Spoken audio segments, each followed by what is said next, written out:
ही जी सृष्टी आहे परमाणु आदि उपादान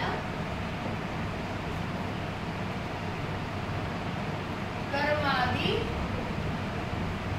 सहकारी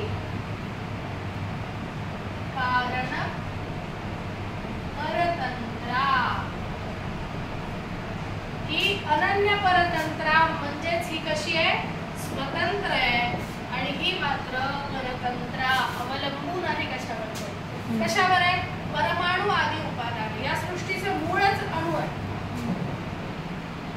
अणुपासून ही सृष्टी निर्माण झाली म्हणजे अणुवर अवलंबून आहे आणि कर्मादी सहकारी कारण परतंत्रा म्हणजेच कर्म इत्यादी सहकारी कारण परतंत्रा इत्यादी अनेक साधनांवर सहाय्यभूत असलेल्या कारणांवर ही काय सृष्टी अवलंबून आहे जसं एखादा मातीचा घडा आहे पाण्याशिवाय होत नाही मातीशिवाय होत नाही काठीशिवाय होत नाही चाक कुंभाराचे हात साचा या सगळ्याशिवाय घडा पूर्ण होत नाही एखादा पट म्हणजे वस्त्र आहे धाग्याशिवाय होत नाही हातमागाशिवाय होत नाही लाकडाशिवाय होत नाही बरोबर आहे की नाही या सगळ्या पद्धतीने जसं घटपट म्हणजे घडा आणि वस्त्र हे जसं एखाद्या अनेक साधनांवर अवलंबून आहे तसं कवीची सृष्टी मात्र कशावरच अवलंबून नाहीये कवीची सृष्टीला कोण लागतं कवीची प्रतिभा लागते बस प्रतिभा शक्ती कवीच्या ठिकाणी जर असेल तर ती शक्ती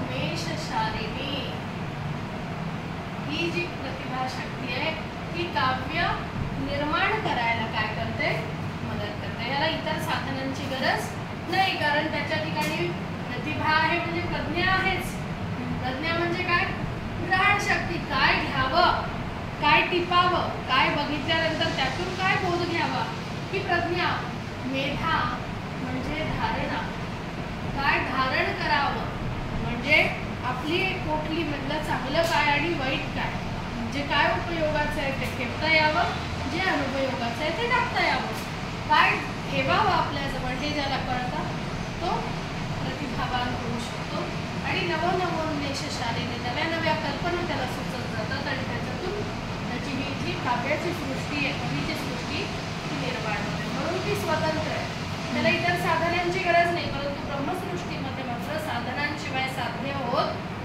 नाही त्यानंतर इकडे नव रस रुचिरा इकडे किती रस आहेत 9 आणि इकडे षट रसा षट म्हणजे 6 इकडे 6 रस आहेत इकडे 9 आहेत शृंगार वीर हास्य करुणा अद्भुत भयानक विभत्स रौद्र शांत हे 9 रस आहेत काव्ये नवरसा होता आणि या सगळ्यांची परिणती किती जरी वाटली एखादा हॉरर मूवी बघताना पण तरीही तो एक प्रकारचा आनंदच असतो रसाचा भाग असतो भयानक कॉमेडी फिल्म आहे आनंद असतो की नाही लेक सासरी चालली आहे खरं आपली लेक असते का ती नाही पण तो जो एक करुणेचा भाग आपल्या ठिकाणी निर्माण होतो तो आनंदाचीच परिणती आहे इकडे मात्र मधुर आम्ल कटुकषाय तिक्त आणि हे जे गुण आहेत हे मधुर आम्ल लवण कटुकषाय तिक्त गोड आंबट खारट तुरट तिखट आणि कडू हे जे 6 रस आहेत हे थोडासा खाल्लं की नंतर कंटाळा यायला लागतो तेच चालत नाही त्यामुळे त्यातून आनंदाची परिणती होत नाही ही अशी निर्मिती आदधती ही जी अशी सृष्टी आहे ही सृष्टी जी निर्माण होते या सगळ्या पद्धतीने ती आनंददायी ठरते म्हणून भारती कवेः जयती कवीची वाणी काय होते विजयी होते इथे मात्र षड्रसा असं सगळं असू नये न च हृदयैव की आनंद देईल मनाला भावेल असं काही सांगता येत नाही कारण ब्रह्मदेवाच्या सृष्टीमध्ये आपल्या ऍडजस्टमेंटच खूप असतात बरोबर आहे कितीही चांगलं मिळालं तरी माणूस त्या सगळ्यात रमेलच असं सांगता येत नाही ती त्याच्या मनाला भावेलच असं सांगता येत नाही तरीही त्या सगळ्या गोष्टी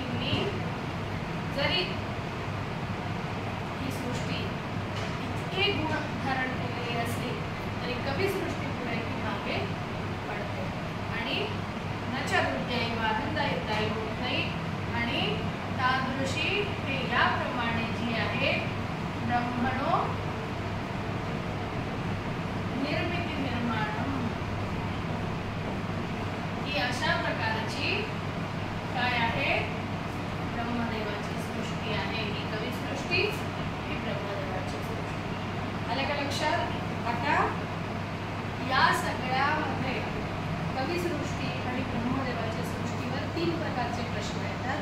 कविसृष्टी कथन करा, ब्रह्मसृष्टीची लक्षणं सांगा, किंवा कविसृष्टी आणि ब्रह्मसृष्टी याच्यामध्ये तुलना स्पष्ट करा. आता लिहिता येईल का? हा, सृष्टी सुरू करा. ब्रह्मदेवाची सृष्टी सांगितल्यानंतर मम्मटने वाक्य इथे वापरलंय, एतद विलक्षणा तू कविवांग निर्मिती. तादृशी ब्रह्मणो निर्मिती निर्माण ही ब्रह्मदेवाची निर्मिती आहे, परंतु एतद विलक्षणा याहून वेगळी. विलक्षणा म्हणजे वेगळी. कविवांग निर्मिती ही कवीच्या वाणीमधून निर्माण होणारी सृष्टी, म्हणजे ब्रह्मदेवाच्या सृष्टीपेक्षा विलक्षण, विशेष लक्षणांनी युक्त, सुंदर, वेगळी अशी कविसृष्टी आहे. अतः एव जयती, म्हणून ती विजयी होते. भारती कवेः जयती याचं उत्तर काय? तर अतः, म्हणून हे सगळं वेगळेपण आहे म्हणून ती विजयी होते. जयत्यर्थेन च नमस्कारः आक्षिप्यते. जयती म्हटलं म्हणजे काय? तर कविसृष्टी ही कवीला जिवंत ठेवते. रामायण, महाभारतासारखी काव्य, कालिदासाचं शाकुंतल, आजतागायत म्हणजे किती दर पिढ्या निघून गेल्या तरीही आजपर्यंत काय आहे ते चालत राहणार आहेत. पुढे लोक वाचणारच आहेत. ते लिहिणारे कधीच स्वर्गवासी झाले, परंतु त्यांच्या काव्याने, लेखनाने त्यांना अमर ठेवले. नमस्कार करतात लोक, बरोबर आहे. रामायणाला डोक्यावर धारण करतात, गीतेला आज पवित्र ग्रंथ, बायबल, पुराण, किंवा तेच काय आता आंबेडकरही गेले, महात्मा फुले गेले, परंतु शेतकऱ्यांचा असूड ही जी त्यांची जी रचना आहे ती किती वर्ष तरी लोक वाचतील ना. आज आंबेडकर जिवंत आहेत का? नाही आहेत. आज महात्मा गांधी जिवंत आहेत का? नाही आहेत. आज शाहू महाराज जिवंत आहेत का? शिवाजी महाराज जिवंत आहेत का? नाही. पण त्यांच्या कार्यानं, त्यांच्या काव्यानं, त्यांच्या लेखनानं, त्यांच्या कर्माने ती लोक आजही जिवंत असल्यासारखी लोक त्यांच्या चरित्राला नमस्कार करतात. मरावे परी कीर्ती रूपी उरावे अशी त्यांनी कीर्ती मिळवलेली आहे की जी काय आहे, अमरत्व प्रदान करतात त्यांना. म्हणून जयती विजयी होतात. काय आहे त्याचा अर्थ? तो लोक नमस्कार करण्यासारखे डोक्यावर धारण करतात. इति तां प्रति प्रणतः अस्मि इति लभ्यते, म्हणजे असा या सगळ्या वाक्यांमधील अर्थ काय प्राप्त होतो? तर यातून ते काय करतात? नमस्कार, बुद्धी आपली नत ठेवतात. आपली बुद्धी त्यांच्या पुढे लहान ठेवतात असं नाही, पण त्यांच्या विचारांना मान्यता देतात. मग आता हे सगळं झालं कविसृष्टी आणि ब्रह्मसृष्टी नंतर सप्रयोजनम आह. आता ते काय सांगतात? काव्याचं प्रयोजन सांगतात. मग तिथे एक कारिका म्हणजे एक श्लोक दिली आहे त्यांनी. तो श्लोक काय? काव्यम यशसे अर्थकृते व्यवहारविदे शिवेतरक्षतये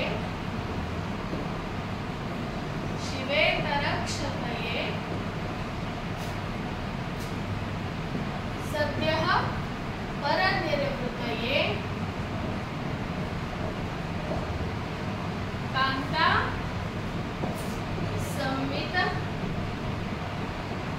तयोपदेशयुजे. हे प्रयोजन आहे. काय काव्य केलं जातं. प्रयोजन म्हणजे काय? एखाद्या गोष्टीचं, एखादी गोष्ट करायची, एखादं कर्म करायचंय, तर ते का योजायचंय, का लिहायचंय, त्याचं एक ठराविक उद्देश जो आहे तो कथन केला याच्यात. की एखादा कवी काव्य लिहितो, मग टाइमपास म्हणून, वेळ जात नाही म्हणून लिहितो का? नाही. आता तुम्ही अभ्यास करता म्हणजे काय करता? तुमची परीक्षा आहे म्हणून अभ्यास करता. परीक्षा का द्यायची आहे? तुम्हाला चांगले मार्क घ्यायचे म्हणून परीक्षा द्यायची आहे. का मार्क चांगले घ्यायचे? तर तुमच्या आयुष्यात तुम्हाला स्थिर करिअर हवं आहे, नोकरी हवी आहे, एक स्टेबिलिटी पाहिजे, मग ती आर्थिक असो, पदाची असो, प्रतिष्ठेची असो, बरोबर आहे. तर हा सगळा भाग कुठल्याही या जगात काहीही कारणाशिवाय घडत नाही. अगदी तसं कवी जर काव्य करतो तर त्याची काही प्रयोजन आहेत, त्याचेही काही कारण आहेत. तर ते काय म्हणतो की काव्य लिहितो कवी का? पहिलं यशसे, यश प्राप्ती व्हावी. मग आता काव्याचं यश काय असेल? एखाद्या पुस्तकाचं यश काय असेल तर त्या पुस्तकाला आमरण अजन्म कीर्ती मिळावी, हे काव्याचं यश आहे. काव्याला अमरत्व प्राप्त व्हावं, जेणेकरून तो कवी लक्षात राहावा. आत्ताच मी तुला म्हटल्यासारखं वाल्मिकी ऋषी आज आहेत का हयात? नाही आहेत, पण त्यांचं रामायण सगळे डोक्यावर घेतात, आजही अभ्यासतात.